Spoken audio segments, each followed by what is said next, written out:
That Girl, Chapter 4. Hercule Poirot walked along the main street of Long Basing. That is, if you can describe it as the main street, the street that is, to all intents and purposes, the only street, which was the case in Long Basing. It was one of those villages that exhibit a tendency to lengthen without breadth. It had an impressive tendency. It had an impressive church with a tall tower and a yew tree of elderly dignity in its churchyard. It had its full quota of village shops disclosing much variety. It had two antique shops, one mostly consisting of stripped pine chimney pieces, the other disclosing a full house of piled-up ancient maps, a good deal of porcelain, most of it chipped, some worm-eaten oak chests, shelves of glass, some Victorian silver, all somewhat hampered in display by lack of space. There were two cafes, both rather nasty. There was a basket shop, quite delightful, with a large variety of homemade wares. There was a post office cum greengrocer. There was a draper's, which dealt largely in millinery, and also a shoe department for children, and a large miscellaneous selection of haberdashery of all kinds. There was a stationery and a newspaper shop which also dealt in tobacco and sweets. There was a wool shop which was clearly the aristocrat of the place. Two white-haired, severe women were in charge of shelves and shelves of knitting materials of every description, all large quantities of dressmaking patterns and knitting patterns, and which branched off into a kind of an art needlework. What had lately been the local grocer's had now blossomed into clothing itself a supermarket, complete with stacks of wire baskets and packaged material of every cereal and cleaning material, all in dazzling paper boxes. And there was a small establishment with one small window with Leela written across it in fancy letters, a fashion display of one French blouse labeled latest chic, and a navy skirt and a purple striped jumper labeled Sabris. These were displayed by being flung down as by a careless hand in the window. All of this Poirot observed with detached interest, so contained within the limits of the village and facing on the street were several small houses, old-fashioned in style, sometimes retaining Gregorian purity, more often showing some signs of Victorian improvement, as a veranda, bow window, or a small conservatory. One or two houses had a complete facelift, and showed the signs of claiming to be new and proud of it. There were also some delightful and decrepit old-world cottages, some pretending to be 100 or so years older than they were, others completely genuine, any added comforts of plumbing or such being carefully hidden from any casual glance. Paul walked gently along, digesting all that he saw. If his patient friend Mrs. Oliver had been with him, she would have immediately demanded why he was wasting time, as the house to which he was bound was a quarter of a mile beyond the village limits. Poirot would have told her that he was absorbing the local atmosphere, that these things were sometimes important. At the end of the village there came an abrupt transition. On one side, set back from the road, was a row of newly built council houses, a strip of green in front of them, and a gay note set by each house having been given a different colored front door. Beyond the council houses, the sway of fields and the hedges resumed its course, interspersed now and then by the occasional desirable residences of a house list, with their own trees and gardens and the general air of reserve and of keeping themselves to themselves. Ahead of it and farther down the road, Poirot described the house, the top story of which displayed an unusual note of Ball's construction. Something had evidently been tacked on up there not so many years ago. This is no doubt was the Mecca towards which his feet were bent. He arrived at a gate to which the nameplate Lord's Hedges was attached.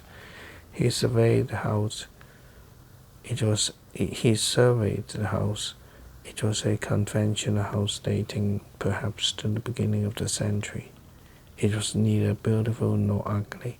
Commonplace was perhaps the word to describe it. The garden was more attractive than the house, and had obviously been the subject of a great deal of care and attention in its time, though it had been allowed to fall into disarray.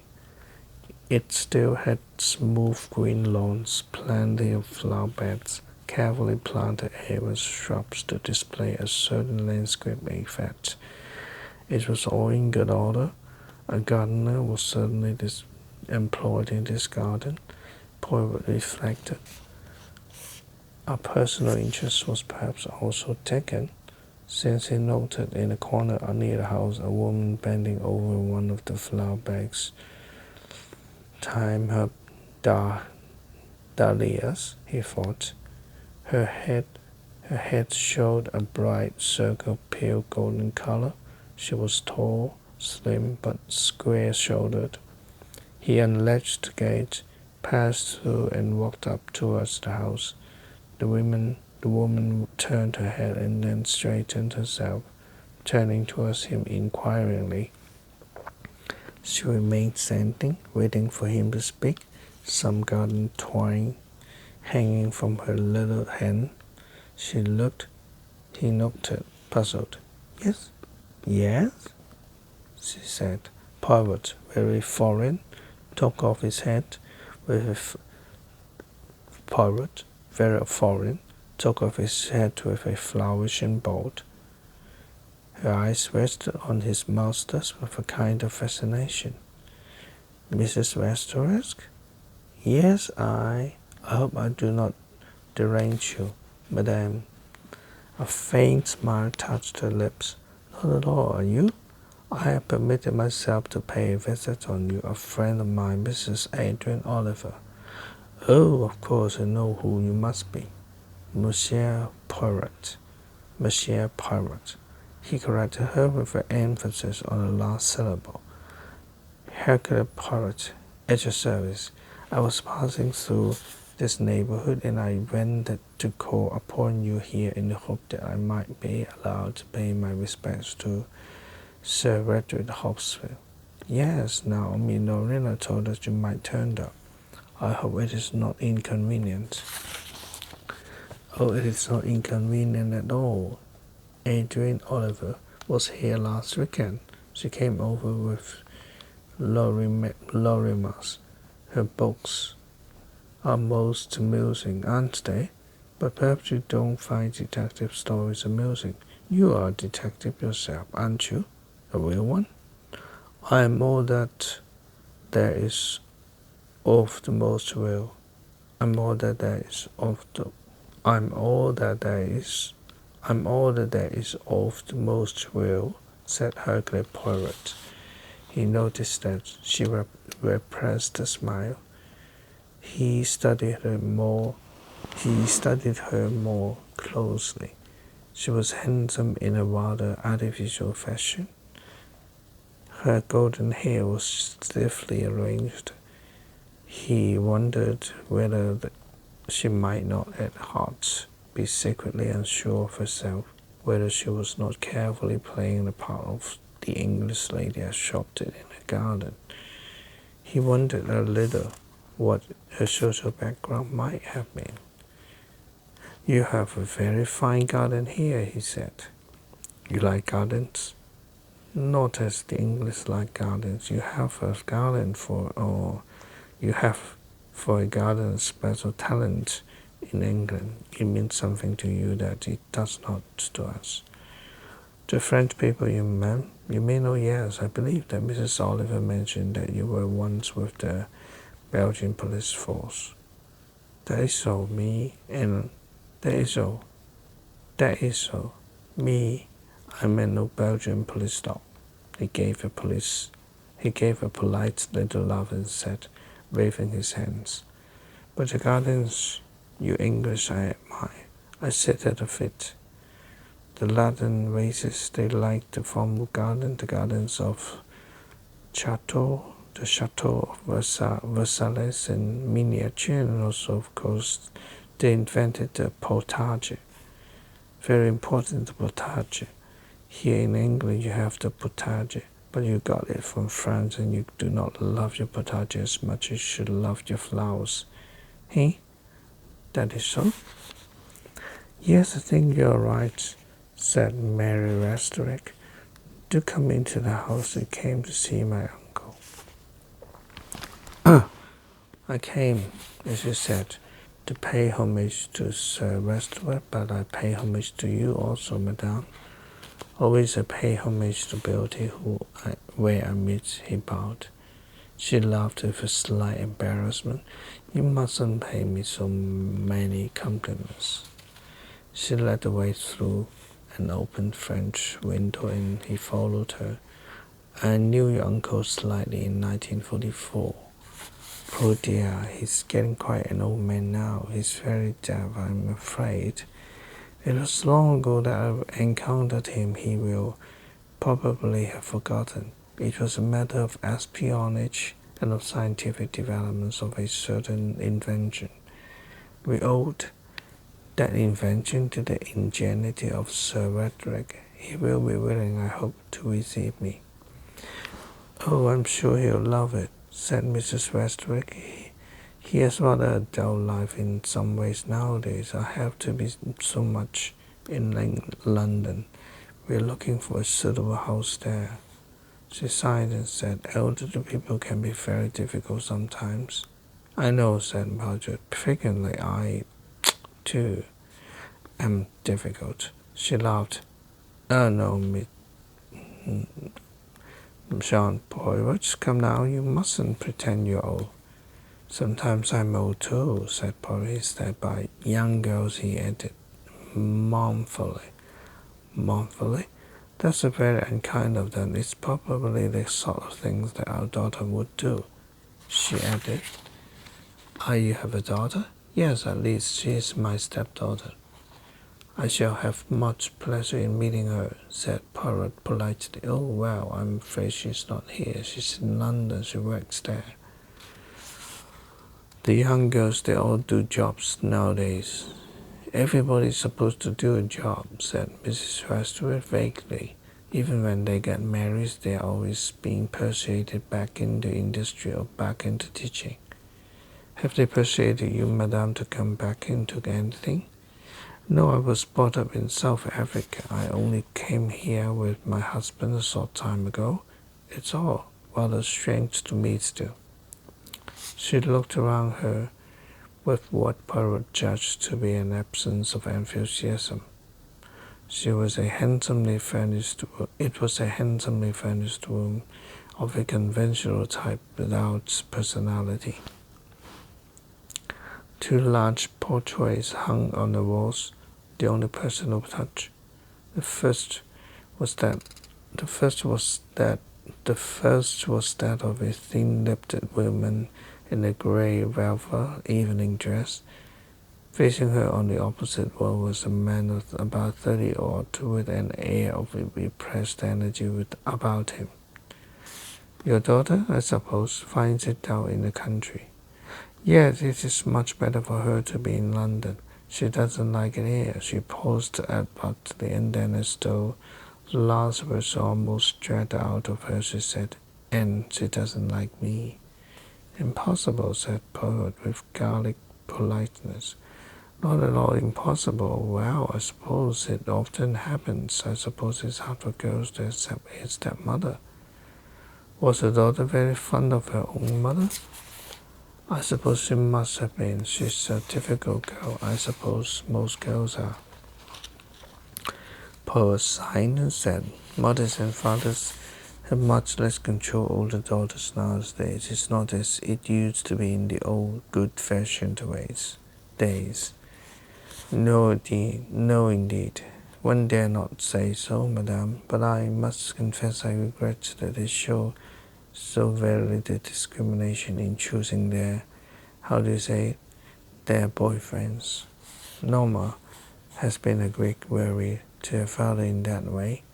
However, I suppose it is no good complaining. People must make their own experiments, but I must take you up to Uncle Roddy. He has his own rooms upstairs." She led the way out of the room. Poivant looked back over his shoulder. A dull room, a room without character, except perhaps for the two portraits. But the style of the woman's dress portrait judged that they dated from some years back. If that was the first Mrs. Mesrock, Poivant did not think that he would have liked her. If that was the first restaurant, Poirot did not think that he would have liked her. He said, "Those are fine portraits, madame." "Yes, Landsberger did them." It was the name of a famous and exceedingly expensive fashionable portrait painter of 20 years ago. His meticulous naturalism had now gone out of fashion, and since his death he was little spoken of. His sitters were sometimes sneeringly spoken of as cloth props, but Portrait thought they were a good deal more than that. He suspected that there was a carefully concealed mockery behind the smooth exteriors that Landsberger executed so effortlessly. Mary Westerwick said that as she went up the stairs Miss Mary Westerwick said as she went up the stairs ahead of him, "They have just come out of a storage and been cleaned up," and she stopped abruptly, coming to a dead halt, one hand on the stair rail. Above her, a figure had just turned the corner of the staircase on its way down.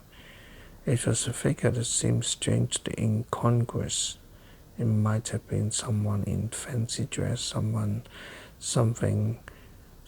who certainly did not match with this house. He was a figure familiar enough to portray in different conditions, a figure often met in the streets of London or even at parties, a representative of the youth of today. He wore a black coat, an elaborate velvet waistcoat, skin-tight pants, in which curls of chestnut hair hung down on his neck. He looked exalted and rather beautiful, and it needed a few moments to be certain of his sex. "David," Mary Westwood spoke sharply, "what on earth are you doing here?" The young man was by no means taken aback. "Startled you?" He said, "So sorry. What are you doing here in this house? You? Have you come down here with Norma?" "Norma? No, I hope to find her here." "Find her here? What do you mean she's in London?" "Oh, but my dear, she isn't. At any rate, she's not at 67 Broden Mansions." "What do you mean she isn't here?" "She isn't there?" "Well, since she didn't come back this weekend, I thought she was probably here with you." I came down to see what she was up to. She left here Sunday night as usual. She added in an angry voice, "Why didn't you ring the bell and let us know you were here? What are you doing roaming about the house? Really, darling, you seem to be thinking I'm going to pinch the spoons or something. Surely it's natural to walk into the house in a broad daylight. Why ever not?" "Well, we are old-fashioned and we don't like it." "Oh dear, David sighed. "The fuss everyone makes." "Well, my dear, if I'm not going to have a welcome and you don't seem to know where your stepdaughter is, I suppose I'd better be moving along. Shall I turn out my pockets before I go?" "Don't be absurd, David." "Ta-ta, then." The young man passed them, waved an airy hand, and went on down and out through the open front door. "Horrible creature," said Mrs. Westwood, with a sharpness of rancor that startled Pollard. "I can't bear him. I simply can't stand him. Why is England absolutely full of these people nowadays?" "Ah, madame, do not disquiet yourself. It's all a question of fashion. There have always been fashions. You see less in the country, but in London you meet plenty of them." "Dreadful," said Mary, "absolutely dreadful. Effeminate, exalted, and yet not unlike a Vandyck portrait. Do you not think so, madame?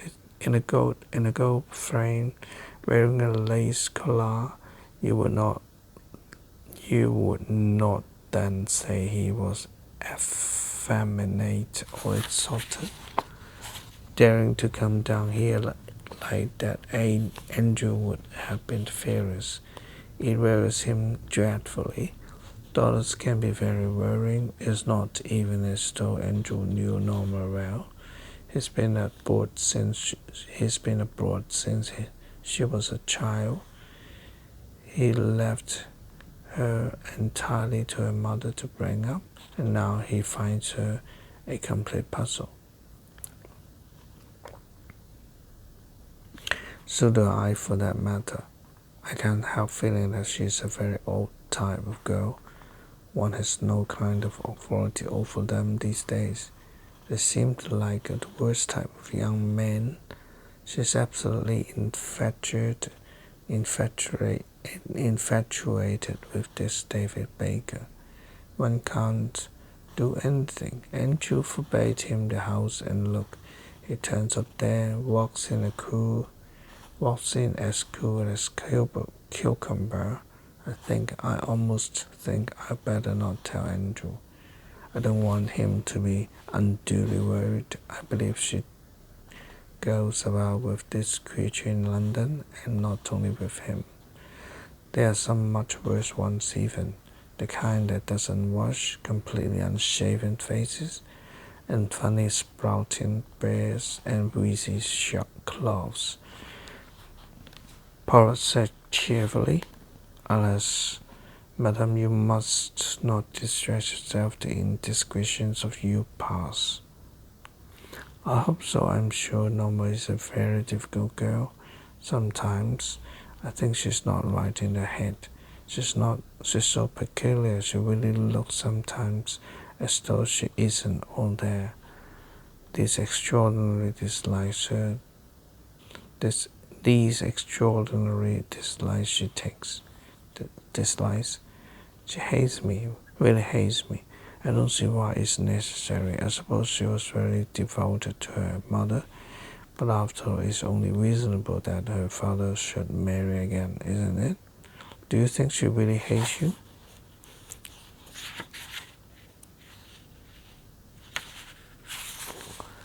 "Oh, I know she does. I have had ample proof of it. It can't say how relieved I was when she went off to London. I didn't want to make trouble." She stopped suddenly. It was as though for the first time she realized that she was talking to a stranger. Pollard had the capacity to attract confidences, It was as though when people were talking to him, they hardly realized who it was they were talking to. She gave a short laugh now. Dear me, she said, I don't really know why I'm saying all this to you. I expect every family has these problems. Poor stepmothers will have a hard time with it. Ah, here we are. She tapped on the door. Come on, come in. It was a stentorian roar.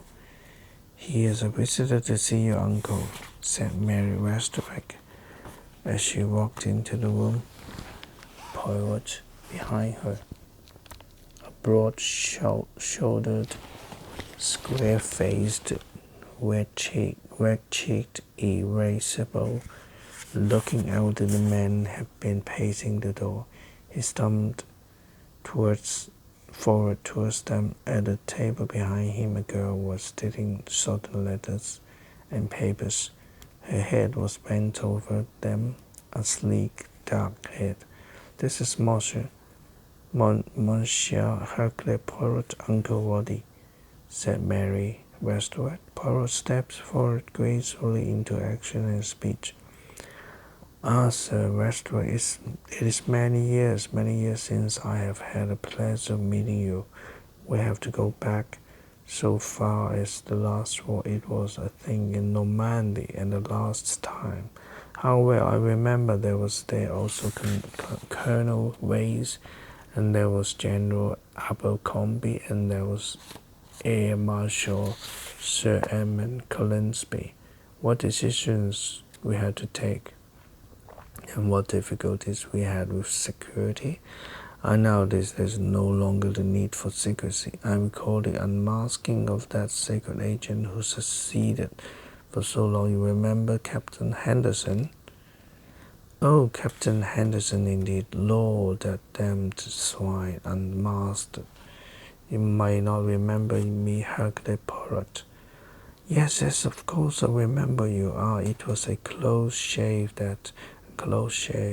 You were the French representatives, weren't you? There were one or two of them, and one I couldn't get on with. Can't remember his name. Ah, well, sir, sit down. Nothing like having a chat over old days. I feared so much that you might not remember me or my colleague, Monsieur Gerard. Yes, of course I remember both of you. Ah, those were the days indeed. The girl at the table got up. She moved a chair politely towards Poirot. That's right, Sonia, that's right, said Sir Roderick. Let me introduce you, he said, to my charming little secretary here. Makes a great difference to me, helps me, files all my work. Don't know how I ever got on without her. Poirot bowed politely. Enchanté, Mademoiselle. Mademoiselle, he murmured. The girl murmured something in rejoinder. She was a small creature with black bobbed hair. She looked shy. Her dark blue eyes were usually modestly cast down, but she smiled up sweetly and shyly at her employer. He patted her on the shoulder. Don't know what I should do without her, he said. I don't really. Oh no, the girl protested. I'm not much good really. I cannot type very fast. You type quite fast enough for my dear. You are my members too. My eyes and my ears and a great many other things. She smiled again at him. One remembers, murmured Poirot, some of the excellent stories that used to go the round. I don't know if they were exaggerated or not. Now, for instance, today that someone stole your car and proceeded to follow up the tale. Sir Roderick was delighted. Of course now. Yes, indeed. Well, a bit of exaggeration, I expect. But on the whole, that's how it was. Yes. Well, fancy your remembering that after all this long time. But I could tell you a better one than that now. He launched forth into another tale. Poirot listened, applauded, Finally, he glanced at his watch and rose to his feet.